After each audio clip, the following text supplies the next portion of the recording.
Apa kabar Sobat Pembelajar, kawan Puspa? Jumpa lagi dalam acara Kepoin Pajak. Ini adalah acara bincang-bincang santai tentang perpajakan. Oke, langsung saja kita lanjutkan acaranya pada kesempatan kali ini. Kepoin Pajak, karena kita peduli.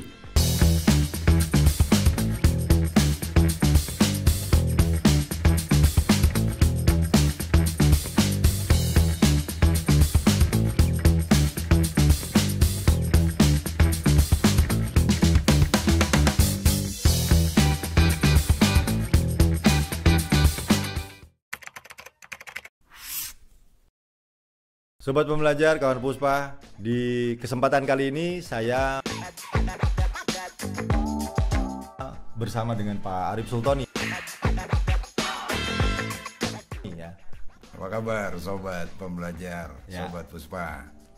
Kali ini kami akan membahas bagaimana bukan permasalahan ya Pak Arif ya.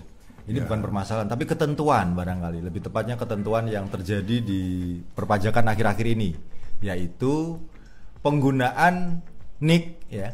NIK ya. NIK itu nomor induk kependudukan. Pendudukan. Kalau saya punya NIK teman saya tuh. Ya, jangan dilanjutin NIK apa gitu, itu Oh, bahaya ya. itu. Udah terlanjur. Tadi mau bilang NIK ternyata atau gitu. Nggak, ini NIK ya, NIK nomor induk kependudukan ya, yang pada ketentuan yang terbaru dalam perpajakan akan digunakan sebagai NPWP. Nah, jadi gimana nih Pak Arif? Bisa langsung cerita aja nih kita ngobrol-ngobrol NIK ya. ngobrol ya. Kok jadi memang orang bingung nih, kok identitas kependudukan jadi NPWP. jadi identitas perpajakan. Identitas perpajakan. Gitu, gimana? Ya. Nah, bahkan orang-orang jadi pada mulai khawatir juga nih, jangan-jangan kita punya NIK harus bayar pajak gitu kan. Nah, itu kayak gitu. kemarin kan sempat viral tuh yang 5 juta itu ya. 5 juta kali 25%, dan itu tidak tepat ya teman-teman. 5 juta nggak langsung 25% gitu.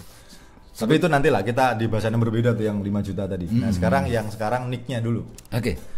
Gini, Pak Gita, semua udah tahu kan NIK itu apa ya? NIK nomor induk kependudukan. Ya, nomor yang ada di KTP kita itu. Di KTP, Nah, di betul. KTP ada nomor yang memang unik, yang setiap orang pasti berbeda gitu. Ya, dia merupakan identitas kependudukan kita. Bahkan bukan yang punya KTP aja, yang baru lahir aja udah sebetulnya Sudah punya NIK ya. Jadi gini. Jadi NIK belum tentu punya KTP. iya. Karena belum cukup umur. Kalau Iya. di KTP kan aturannya umur 17 tahun. Tetapi di setiap individu di Indonesia sudah ada NIK gitu Udah ya. ada NIK. Sudah ada NIK. Orang yang belum 17 pun udah ada NIK-nya, punya lihat NIK. aja di kartu keluarga. Iya, siap. Jadi ngelihat NIK gampang. Lihat di KTP kita, itu Ya. ada nomor NIK. Atau kalau yang belum punya KTP, yang belum 17 tahun, lihat aja di kartu keluarga. Itu di pasti situ ada ada tuh, NIK-nya. ada NIK-nya. Ngomong-ngomong, emang ada yang belum tahu kayak gitu? Siapa tahu ada yang Siapa tahu ada yang belum tahu. Kayak Siapa gitu. tahu juga yang nonton kita ada di pelosok kan gitu. Iya, Nah, siap. gitu. Jadi gini, kenapa nih sekarang NIK kok dipakai menjadi identitas perpajakan gitu ya? Kalau kita mau ngomong ini, mungkin kita lihat latar belakang dulu deh, Pak Gita deh. Ya. Latar belakangnya dulu. Pak Gita masih ingat nggak? Kurang lebih saya agak lupa tahunnya, sekitar tahun 2003 atau 2004. Ya, gitu ya. Single Single identity number. itu Single dia. ya, Sebetulnya single isu identity ini number. udah lama gitu kan. Tahun 2003, sekitar 2003, 2004 atau 2005 gitu. Sebetulnya di Direktorat Jenderal Pajak sudah mulai mengusulkan, menginisiasi lah adanya single identity number Ya. gitu. Nah, apa ini single identity number lagi ya kan? Sebetulnya single identity number itu intinya adalah satu nomor yang unik yang melekat pada individu gitu ya, melekat Ya. pada individu, di mana semua urusan administrasi pemerintahan lah, katakan administrasi kependudukan dan macam-macam melekat di nomor itu gitu. Pak Gita bisa bayangin gini, sekarang Pak Gita punya berapa nomor? Saya lagi bayangin nih Pak. Oke. Nomor silakan. apa dulu nih? Saya kasih nomor. Oh, yang melekat seperti identitas. yang seperti KTP ya. Saya punya ini SIM yang punya pertama SIM. Karena Barangkali kalau- sendiri. Ya, SIM. Iya. SIM-nya ada 2 lagi. SIM A sama SIM C. SIM C nggak punya B umum kan? Nggak punya B umum. Kali aja mau narik angkot gitu. Pengen sih kemarin udah ngelamar. Nah, terus ada nomor apa lagi ya? Oh, kartu pegawai. Pegawai. Kalau sakit gitu. Kartu BPJS. BPJS. Kok langsung ingat BPJS kenapa ya kalau sakit? Ya memang itu yang umum. banyak yang umum. Nomor bank, rekening bank saya punya. Rekening bank. Malah punya beberapa kan, nggak cuma satu kan. Nah, setiap berurusan ditanya nomor ini pasti kita nggak hafal kan? Nggak hafal. Belum tentu semua kartu kita bawa di dompet juga kan. Kalau dibawa juga resiko nih. Bawa dicopet hilang semua. Gitu. Bahkan kemarin Bu Menteri bilang, katanya Bu Menteri Keuangan bilang satu orang tuh kira-kira di Indonesia punya 50 identitas number gitu. 50 sampai nomor. Segitunya ya? Katanya begitu. Segitunya. Saya aja baru baca KTP nomornya habis itu lupa. Apalagi 50. Iya. Nah, untuk mempermudah urusan-urusan ini maka dijadiin satu gitu. Dijadiin satu nomor identitas single identity number tadi yang diusulkan itu, dulu gitu. ya. Jadi kira-kira katanya kayak nomor security numbernya di Amerika tuh ya. Nah, Social Security Number SSN di Amerika. Jadi mau keluar negeri ya nggak perlu ingat lagi nomor paspornya ya. Sudah Paspornya jadi berapa satu udah sana. jadi satu karena Ada semua sebetulnya sih nomor-nomor itu tuh ada, cuma diintegrasikan dalam satu single identity number. Itu yang dinamakan sistem. Sistemnya udah jalan di sana. Nah, sekarang ini DJP atau Direktorat Jenderal Pajak sepertinya memulai lagi dengan mengintegrasikan nomor induk kepegawaian dengan NPWP. NPWP sehingga orang nggak perlu lagi nanti berurusan dengan kantor pajak harus dengan nomor NPWP-nya apa segala macam gitu ya.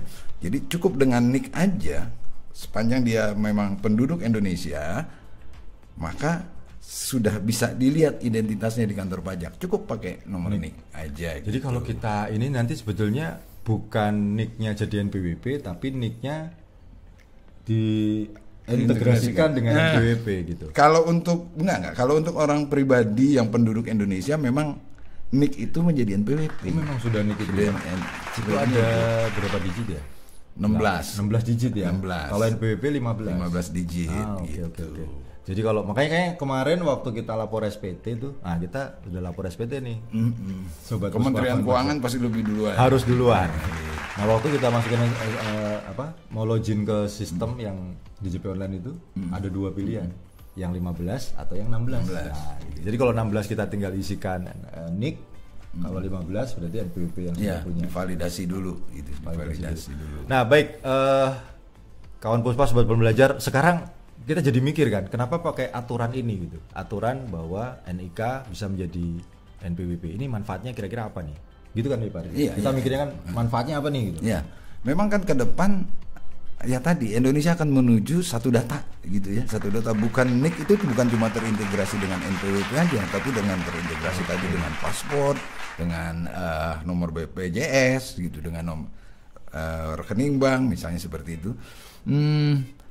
Nah, untuk sementara ini memang baru berarti dengan NPWP aja kan, dengan administrasi pajak aja terintegrasinya dengan NPWP, sistem perpajakan. Antara data Dukcapil ya, Dinas Kependudukan, capilnya apa ya? Catatan sipil. Itu. Suara saya jadi begini, dijadikan satu sehingga ketika orang akan mengurus ini akan mempermudah wajib pajak gitu. Mungkin nantinya bukan hanya di perpajakan, tapi sementara ini untuk mengurus perpajakan akan dipermudahkan cukup dengan NIK aja gitu. Maka nanti ketika orang menjadi wajib pajak cukup mendaftarkan dirinya, memberitahu dengan nomor NIK aja, udah jadi kelar. Jadi gitu. Mempermudah gitu ya. Mempermudah wajib. Jadi bisa mempermudah kawan Puspa sobat pembelajar, mempermudah dalam mengurus perpajakan, semua administrasi perpajakan. Okay. Iya. Selain itu bagi DJP-nya sendiri nih, bagi pemerintah lah, CQ DJP gitu. Ini kan mempermudah pengawasan bagi Direktorat Jenderal Pajak. Kenapa? Kita kan tahu sendiri ya, banyak kegiatan-kegiatan ekonomi yang masih underground ekonomi gitu atau shadow ekonomi, orang menyebut dengan istilah berbagai macam seperti itu. Shadow ekonomi. Shadow, ya. Suaranya harus agak lirih gitu. Shadow ekonomi. Terus harus ada bayangan siluet lewat. Siluetnya ada. Kelihatannya dark banget ini. Jadi shadow ekonomi ini adalah kegiatan ekonomi yang belum terlihat dengan jelas gitu ya. Iya, dia di sektor informal lah. Kadang-kadang bermainnya cuma pakai uang. Contohnya saya pernah ini ada juga yang online kali Pak Arif, yang Facebook. Itu kan banyak grup-grup trading juga. Iya. Maksudnya bukan gitu. Trading saham atau indeks, tapi trading jual beli barang. Tapi hanya di komunitas saja gitu. Itu juga nggak tercapture ya.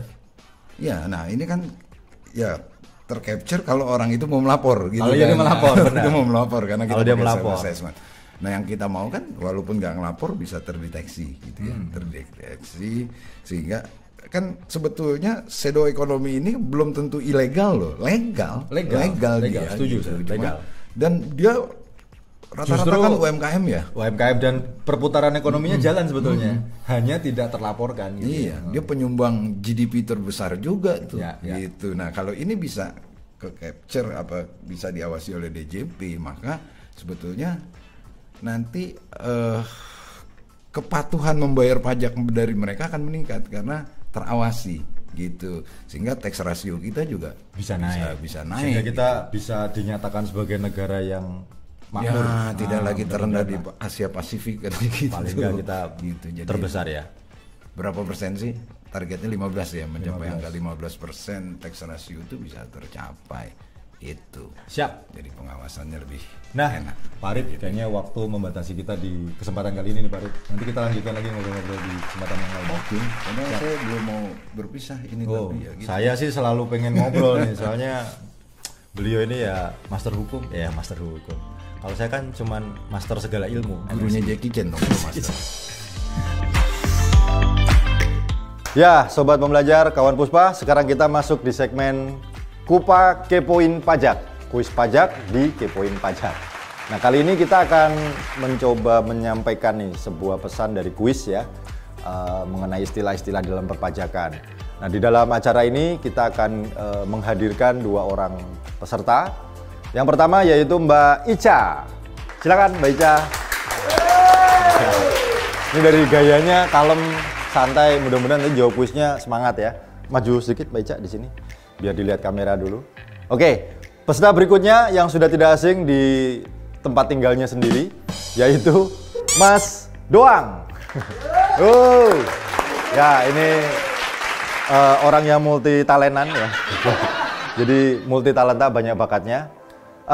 Mas Doang dan Mbak Ica, kita akan melakukan kuis ya. Kuisnya adalah tebak kata dalam perpajakan ya, istilah perpajakan, supaya teman-teman kawan Puspa pembelajar semuanya bisa sedikit belajar mengenai perpajakan pada kuis kita kali ini. Kalau salah didenda nggak, Pak? Kalau salah didenda, ngulang lagi soal yang lain. Ya, baik, peraturannya nanti tebak katanya, nanti Mbak Ica yang menebak ya. Nah, Mas Doang yang akan mengarahkan. Oh, saya mengarahkan. Mengarahkan. Kuisnya cuma 120 detik, itu berapa? 2 menit ya? 2 menit ya. Sebisanya adalah 10 soal maksimalnya. Saya tapi kayaknya yakin sih bisa ya, 10 menit.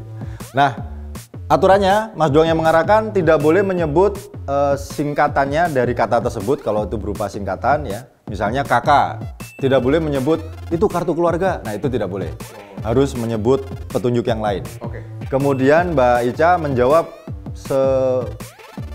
semaksimalnya aja ya, misalkan. Tahu istilah-istilah pajak sudah? Sudah tahu? Kurang tahu? Tapi mencoba. Oke, belajar dong ya. Baik, oke kita mulai ya, siap ya. Oke, silakan menempati posisi masing-masing ya, Mbak Ica di sebelah kiri, Mas Doang. Baik, silakan kru untuk mengirimkan soal ke Mbak Ica ya, atau di situ aja. Oke, baik.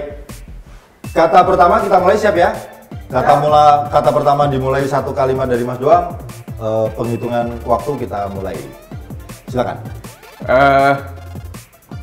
Formulir untuk lapor. Iya. Formulir untuk lapor. S Mambo bukan. SPT Oh, SPT ya. Oke, benar. Lanjut. Tarif PPN Nah, ini yang baru. yang baru. Yang baru. Mm-mm. Tarif Tarif untuk PPN yang baru. PPN. PPN. Kan kalau belanja Kalau belanja bayar tuh PPN. Ya, Tapi ini baru tarifnya. SPN. SPI. Bukan. SPI. tarif. Besarnya besarnya. tarif PPN yang baru. Ayo, dapat hadiah ini, dapat hadiah. 11 apa? 11.000. Dikit lagi. Ayo lanjut. 11. Kalau tarif biasanya dalam 11. aku jadi ngarahin itu bukan Tarif biasanya dalam 11%. Oke. Dua soal betul. Lanjut, soal ketiga. Tadi yang tarif 11% itu apa? S. Buat bayar Buat bayar pajak. namanya apa tadi kan? Tarif apa? Tarif S. tarif tadi ayo. PPN. Oh, bisa betul ya? Bisa Temennya. Yang tadi kan tarif sekarang temennya. Itu boleh nggak ya? Lanjut. N kan tadi kan. Nah, ini temennya. Temennya. Tadi kan N. Emang satu sekolah. Kalau misalnya Mbak Ica dapat gaji, nah itu dipotong. PPA. Oke. Ya, waktu habis. Tepuk tangan dulu teman-teman. Nah, silakan. Gini. Jadi tadi kata yang benar ada 4 ya. Ada itu dan itu. 11%, PPN, SPT 11% sama PPH. Ya, luar biasa. Cuman saya baru tahu ternyata PPN sama PPH itu sekolahnya bareng ya. Temenan katanya. Oke, demikian pemirsa pembelajar kawan Puspa dalam Kepoin Pajak. Kupa kali ini, kuis pajak kali ini mampu menjawab 4 pertanyaan, istilah-istilah dalam perpajakan. Mudah-mudahan bisa jadi manfaat buat teman-teman ya, mengerti apa sih yang dimaksud dari kata-kata tersebut. Ya, terima kasih Mbak Ica. Terima kasih Mas Doang, karena cuma 4 berarti hadiahnya 4 kali terima kasih. Terima kasih. Oke, kita kembali lagi ke studio. Baik, sobat pembelajar kawan Puspa, kita lanjutkan lagi pembicaraan kita tentang NIK ya. Ini masih belum selesai ya di kesempatan berikutnya ya. Jangan kemana-mana, kita ketemu lagi di kesempatan yang lain.